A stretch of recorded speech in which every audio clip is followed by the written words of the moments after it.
and his voice goes 5 pitches lower, and he basically ignores me the rest of the time. I grimace. Next date that goes south, Ruhi says. Text us, and we'll crash it. I'll prep a contingency plan. There won't be another date. Ava clutches her palms emphatically over her chest as if she's making some kind of fervent vow. I'm swearing off dates forever. I'm just dating myself at this point. Me, a mug of shitty barefoot wine, some microwavable mozzarella sticks, and Love Rosie on Friday nights. Love Rosie? Ruhi says firmly, with her authoritative high school debate champion voice. She crosses the room in long strides and takes Ava's hand in hers. That's masochism, and we refuse to let it happen. At least let us watch it together. It's just, Ava sighs. I thought it would be easier.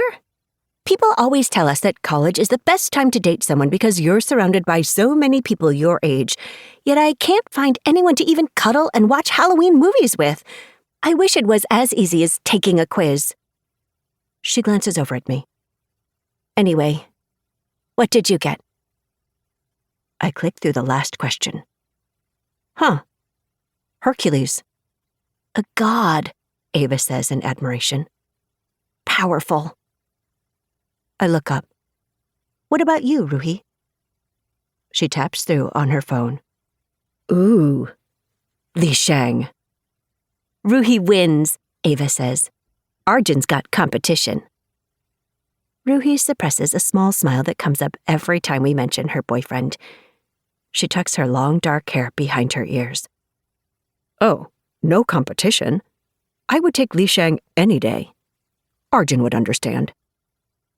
I glance at all 3 of our screens, scrutinizing the options. Ava and I had both picked pancakes, but differed on the beverages. Ruhi had opted for a simpler breakfast of fruit and a bagel. There's a pattern here. I just have to crack it. Aha! We'll be your Halloween dates, Ruhi says to Ava. Us and our imaginary Disney princes. You can pick the movie. This sounds amazing, Ava says. This weekend? Ruhi looks over. Stay the weekend for once? We'll have movie night, and we might even take a trip to the pumpkin patch. My roommate looks so hopeful.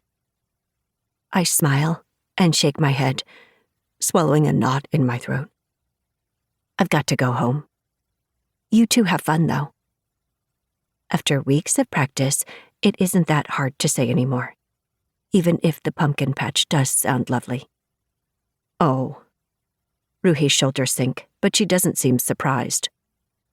Well, we'll miss you. I'll be back Sunday. I check my phone. Shit, I have to go to class. I'm late. I grab my coat and pause at the doorway. I think it's a simple tally. My roommates look up. Each option corresponds to a different result, I say, and then at the end you simply tally up whichever result got picked the most. I point at my screen. Bacon goes with Hercules, orange juice, Flynn Rider. And voila, Ava says, spreading her palms out. Soulmates. If only it were that easy. I pull on my boots and run out the door. The seats of my lecture are surprisingly full when I slip in 5 minutes late.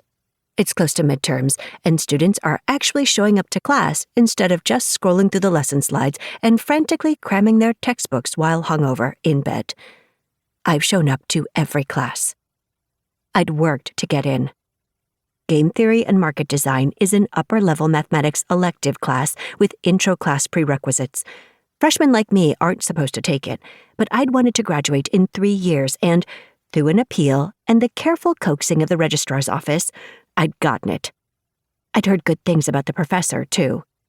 Professor Rand is the mathematics department head, and he's been teaching at Layton for the past 21 years. Word is that a recommendation from him could all but guarantee a coveted summer math research position with a professor in the department, which is what I want. It's interesting. We've talked about all sorts of strategy games, about zero-sum games that give one person what they want at the expense of the other person's total loss, or about probability and payout.